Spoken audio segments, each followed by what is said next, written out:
الحمدللہ رب العالمین والعاقبۃ للمتقین والصلاۃ والسلام علی رسولہ الانبیاء والمرسلین اما بعد فاعوذ باللہ من الشیطان الرجیم بسم اللہ الرحمن الرحیم اولئک هم الوارثون الذین یرثون الفردوس هم فیہا خالدون صدق اللہ العظیم وصدق رسولہ النبی الکریم ونحن علی ذلک من الشاہدین والشاکرین الحمدللہ رب العالمین۔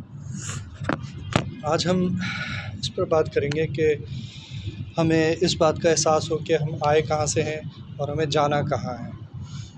تو جو ابھی آیت میں نے تلاوت کی وہ وراثت سے متعلق ہے کہ اللہ سبحانہ وتعالیٰ نے سورہ مومنون میں فرمایا ہے کہ اولئک هم الوارثون، یہی وہ لوگ ہیں جو وارث ہیں۔ کس چیز کے وارث ہیں؟ الذین یرثون الفردوس هم فیہا خالدون، یعنی یہ جنت الفردوس کے وارث ہیں اور جہاں وہ ہمیشہ رہیں گے۔ تو اس پہ واپس آتے ہیں، لیکن اس سے پہلے میں ایک مثال آپ کے سامنے رکھنا چاہوں گا، اور وہ مثال ایک ایسے آدمی کی ہے جو ملک سے باہر جاتا ہے اپنے ذریعہ معاش کے سلسلے میں اور نوکری کے سلسلے میں یا کاروبار کے سلسلے میں۔ جس طرح ہمارے خاندانوں میں بھی لوگ ہوتے ہیں، کوئی سعودی عرب جاتا ہے، کوئی دبئی جاتا ہے اور وہاں باہر جا کے جاب کرتے ہیں۔ تو وہ باہر جا کے محنت کرتے ہیں، اپنا خاندان اکثر یہیں پر پاکستان میں ہوتا ہے اور بہت عرصہ گزارتے ہیں اور بہت محنت کر کے پاکستان پیسہ بھیجتے رہتے ہیں، اور یہاں پہ کوشش کرتے ہیں ہمارا اچھا سا گھر بن جائے، ہمارے بچوں کی اچھی تعلیم ہو جائے۔ وہ گھر بناتے ہیں بڑا اچھا، جتنا اچھا بنا سکتے ہیں، اس میں اچھا گارڈن بناتے ہیں، اور ان کے ذہن پہ ہمیشہ یہ ہوتا ہے کہ ایک دن ہمیں واپس جانا ہے، ہمارا وطن ہے اور اپنا وطن ہوتا ہے، تو اپنے وطن واپس جانا ہے۔ اور تو ابھی جتنی محنت کر لوں، جتنی تکلیفیں برداشت کر لوں، لیکن ایک دن جا کے سکون سے اپنے گھر میں رہوں گا، اور پھر میں سارے یہ جھنجھٹ جو ہیں ان سے فارغ ہو جاؤں گا۔ تو اس کے ذہن میں بس یہی ہوتا ہے کہ جتنی مشکلات ہیں میں برداشت کر لوں گا، لیکن ایک دن مجھے اپنے گھر واپس جانا ہے۔ خوب محنت کرتا ہے۔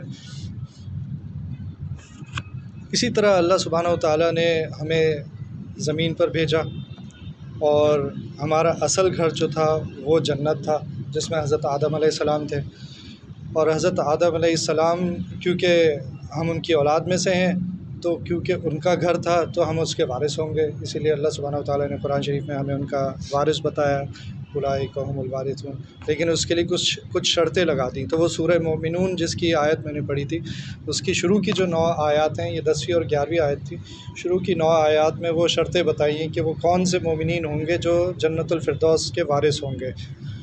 تو اس کی تفصیل میں تو میں نہیں جا رہا کہ وہ پھر ایک الگ ڈسکشن ہے، لیکن اگر ہم یہ سمجھ لیں کہ ہم کہاں سے آئے ہیں اور جانا کہاں ہے، تو پھر ہماری آگے کی ساری ڈائریکشن جو ہے نا وہ آسان ہو جاتی ہے اور سیٹ ہو جاتی ہے۔ تو اب ہمیں اگر یہ پتہ ہے کہ ہم جنت سے آئے ہیں اور ہمیں جانا بھی جنت میں ہی ہے، تو ایک اور سورہ فجر کی آیت ہے، یا ایتھا النفس المطمئنہ ارجعی الی ربک راضیۃ مرضیہ۔ تو یہاں ایک نوٹ کرنے کی بات یہ ہے کہ اللہ سبحانہ وتعالیٰ ارجعی کا لفظ استعمال کر رہے ہیں، جس کے معنی ہے لوٹ آؤ اپنے رب کی طرف، ارجعی الی ربک راضیۃ مرضیہ۔ تو اس کا مطلب ہے کہ لوٹ آنے کا مطلب کیا ہے؟ ہم وہیں سے آئے ہیں، اللہ سبحانہ وتعالیٰ کے پاس سے ہی آئے ہیں، اور انہی کے پاس ہمیں جانا ہے۔ تو الی ربک راضیۃ مرضیہ، اپنے رب کے پاس راضی ہو کر، اور اللہ ان سے راضی، رب ان سے راضی، تو دونوں ایک دوسرے سے راضی ہوں۔ اس حالت میں اللہ سبحانہ وتعالیٰ فرما رہے ہیں کہ لوٹ آؤ اپنے رب کی طرف۔ فادخلی فی عبادی، تم میرے بندوں میں داخل ہو جاؤ اور میری جنت میں داخل ہو جاؤ۔ وادخلی فی جنتی، میرے بندوں میں داخل ہو جاؤ، میری جنت میں داخل ہو جاؤ۔ تو یہ ہے ہمارا سفر، کہ ہم آئے بھی اللہ سبحانہ وتعالیٰ کے پاس سے ہیں، اور جنت ہمارا گھر ہے، اصلی گھر ہمارا جنت ہے، اور لوٹ کر بھی ہمیں جنت میں ہی جانا ہے۔ ایک حدیث ہے جس سے ہمیں بہت کچھ سیکھنے کو ملتا ہے۔ حدیث میں آتا ہے کہ معراج کی رات حضرت ابراہیم علیہ السلام نے رسول اللہ صلی اللہ علیہ وسلم سے فرمایا۔ تو معراج کی رات میں نبی کریم صلی اللہ علیہ وسلم کو جو بہت سے واقعات پیش آئے، ان میں یہ بھی تھا کہ جو اولو العزم انبیاء تھے ان سے ملاقات بھی کرائی گئی تھی، تو حضرت ابراہیم علیہ السلام سے بھی ملاقات ہوئی تھی۔ تو انہوں نے نبی کریم صلی اللہ علیہ وسلم سے فرمایا، اے محمد، اپنی امت کو میری طرف سے سلام کہنا، اور انہیں بتانا کہ جنت عمدہ مٹی والی ہے، میٹھے پانی والی ہے، نرم زمین والی ہے، اور جنت چٹیل میدان ہے جس کی شجرکاری یہ کلمات ہیں: سبحان اللہ والحمد للہ ولا حول ولا قوۃ الا باللہ واللہ اکبر۔ تو اب اس میں ہم نے تو جنت کی جو باتیں سنی ہیں اور صحیح سنی ہیں، وہ تو ساری یہ ہیں، نہریں بہہ رہی ہیں، باغات ہیں، فلاں پھل ہے، محلات ہیں، لیکن حدیث میں آ رہا ہے کہ چٹیل میدان ہے۔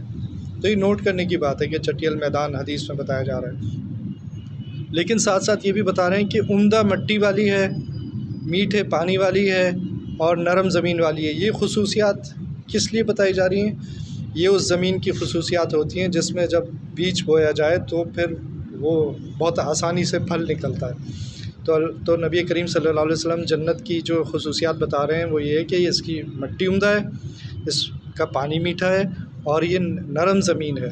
تو اس میں آپ جو بھی بیج بوئیں گے، دوسرے الفاظ میں جو بھی بیج بوئیں گے تو بہت ہی اچھا پھل اس کا نکلے گا۔ آگے فرما رہے ہیں کہ جنت چٹیل میدان ہے، اس کا مطلب یہ ہوا کہ جنت ایک میدان ہے، اس میں جو کچھ بنے گا وہ ہماری محنت سے بنے گا۔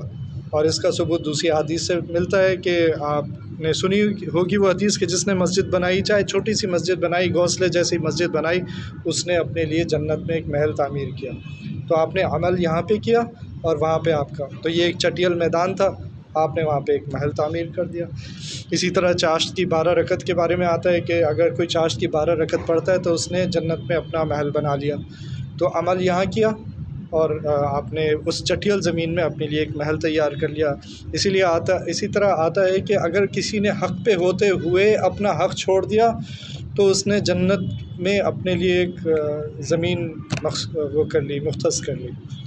تو اب اس سے پتہ چل رہا ہے کہ ویسے بھی ہمیں پتہ ہے کہ جو کچھ ہم یہاں کرتے ہیں اس کا انعام ہمیں جنت میں ملے گا، لیکن یہ کہ وہ جنت فی الحال ایک چٹیل زمین ہے اور جو کچھ ہم یہاں پر کریں گے ہمارے اعمال کا نتیجہ یہ ہوگا کہ اس چٹیل زمین میں پھل بھی اگنے شروع ہو جائیں گے، محلات بھی بننے شروع ہو جائیں گے، شہد بھی تیار ہو جائے گا اور جو بے شمار نعمتیں ہیں جنت کی۔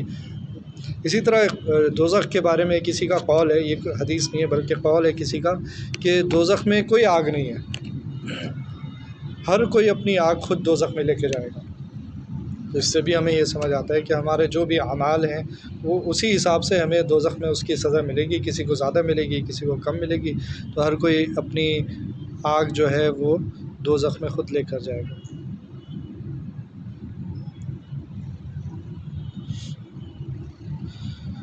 تو بس مختصراً یہ بات تھی کہ ہم اس بات کو پیش نظر رکھیں۔ دنیا جو ہے ہمیں دنیا کی طرف کھینچتی ہے اور ہمیں اللہ سبحانہ و تعالیٰ چاہتے ہیں کہ ہم جنت کی طرف اپنے آپ کو کھینچتے رہیں۔ اور نبی کریم صلی اللہ علیہ وسلم بھی صحابہ کرام کو بار بار یہ تلقین فرماتے رہتے تھے کہ یہ دنیا جو ہے یہ بکری، ایک مرے ہوئے بکری کی برابر بھی اس کی حیثیت نہیں ہے، اور اس طرح کی بہت ساری مثالیں نبی کریم صلی اللہ علیہ وسلم احادیث میں دیتے رہتے تھے۔ تو ہمیں بھی، کیونکہ دنیا ہمیں مسلسل کھینچتی رہتی ہے اور گناہوں کی طرف بھی کھینچتی ہے اور اللہ کی یاد سے دور کرتی ہے، تو ہمیں یہ یاد رکھنا چاہیے کہ ہم آئے کہاں سے۔ ہمارا اصل گھر جو ہے وہ جنت ہے، ہمارا اصل آرام کی جگہ بستر نہیں ہے جس پہ ہم فجر کی نماز مس کر دیتے ہیں، بلکہ ہمارے اصل آرام کی جگہ جنت ہے۔ یہ تو مشقتوں کی جگہ ہے، یہاں تو ہمیں محنت کر کے اپنے لیے جنت کی تیاری کرنی ہے۔ تو یہاں ہمیں تھکن کا احساس بھی اگر ہو تو ہم اپنے آپ کو یہ یاد دلا دیں کہ ٹھیک ہے یہ وقت گزر جائے گا، لیکن اس سے جو مجھے انعامات جنت میں مل رہے ہیں اور میرے لیے جو کچھ جنت میں تیار ہو رہا ہے وہ اس سے بہت بڑھ کر ہے جو میں یہاں جن چیزوں کے پیچھے دنیا میں لگا ہوا ہوں۔ اللہ تعالیٰ مجھے بھی عمل کی توفیق عطا فرمائے، ہم سب کو عمل کی توفیق عطا فرمائے۔ ربنا تقبل منا انك انت السميع العليم وتب علينا انك انت التواب الرحيم وصلى الله تعالى على خير خلقه محمد وعلى آله وأصحابه أجمعين آمين برحمتك يا أرحم الراحمين۔